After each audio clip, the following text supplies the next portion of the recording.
রান্নাবান্না, খাওয়া-দাওয়া, ঘোরাঘুরি এর বাইরে খুব কম কিছুই থাকে আমার শুক্রবারের ব্লগে। তবুও আমার নিজেরই কেন জানি শুক্রবারের ব্লগগুলো মেক করতে অনেক বেশি ভালো লাগে। নিজে, নিজে একটু রিভিশন করে নেওয়া যায় আর কি। Hello guys, welcome back to my another blog. আজ আমি আরেকটি নতুন শুক্রবারের গল্প নিয়ে হাজির হয়ে গেলাম। সেই দিন সকালবেলা করেছিলাম চালের আটার রুটি আর গরুর মাংস। গরুর মাংসটা রান্না করিনি, এটা ছিল লেফট ওভার আগের রান্না করা, কিছুটা রাখা ছিল ফ্রিজে। চালের আটার রুটি বানাতে আমি একেবারেই অদক্ষ, আমি একটুও পারি না।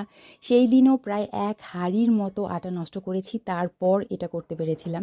এটাকে পারফেক্ট বলা যায় না, বাট খাওয়ার উপযোগী একটা কিছু করতে পেরেছিলাম। আলহামদুলিল্লাহ, আমার জন্য দোয়া করবেন আমি যেন এই রুটিটা বানাতে পারদর্শী হয়ে যাই। গমের আটার রুটি কিন্তু আমি প্রতিদিনই বানাই, আমার করতে হয়, বাট এটা কেন জানি পারি না। আর এই যে বললাম যে এই মাংসটা ছিল ফ্রিজে, সেটার সাথে আমি কিছু আলু অ্যাড করে দিয়েছি। রুটির সাথে এমন ঝোল ঝোল আলু দিয়ে খেতে কিন্তু বেশ ভালো লাগে। আর চালের আটার রুটি এভাবে একটু কাপড় দিয়ে চেপে চেপে যদি সেঁকা হয়, তাহলে দেখবেন খুব সুন্দর ফুলে যায়।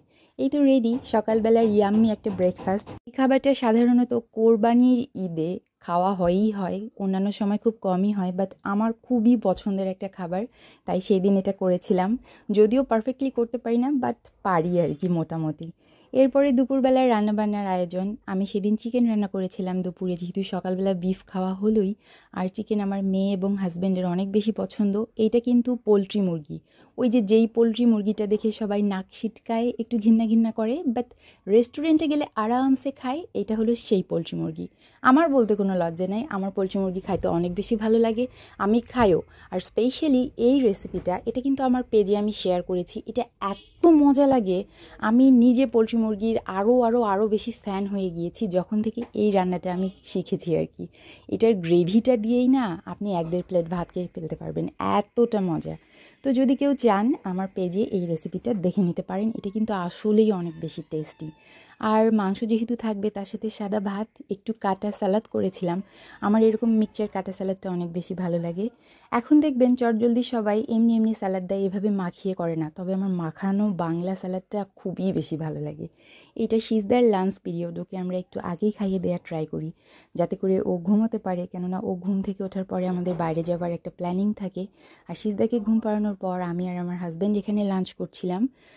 শেষ মুহূর্তে এসে একটু বেগুন ভাজা করেছিলাম, যেহেতু আমার হাজব্যান্ডের পছন্দ, মনে হচ্ছিলো এটা করলে একদম পারফেক্ট একটা মিল হবে। আর ডেজার্ট হিসেবে রেখেছিলাম দই। আমি দই বানাতে পারি না, টুকটাক অনেক ধরনের রান্নাই পারি, বাট দই আমার কখনোই পারফেক্ট হয় না। কালে ভদ্রে এইরকম একটা কিছু হয়, এটা কিন্তু পারফেক্ট না, বাট খেতে ভালো হয়েছিল। খাওয়া দাওয়া শেষ, সিজদা ঘুম থেকে উঠে গিয়েছে, চলে গিয়েছি পার্কে। ব্যাপারগুলো না একদম একটার পর একটা আসে আমার লাইফে, প্রতিটা শুক্রবারে ঠিক এইরকমই, কিন্তু আমি তবুও ভালোবাসি। আরে বাবা, এগুলাই তো জীবন, তাই না? জীবন তো একইভাবেই আসবে, বা অনেক সময় ভিন্নভাবে আসবে, কিন্তু যেভাবে আসবে সেভাবে সেটাকে আনন্দের সাথে লিড করাটাই হলো প্রকৃত সুখী মানুষের কাজ। I am happy.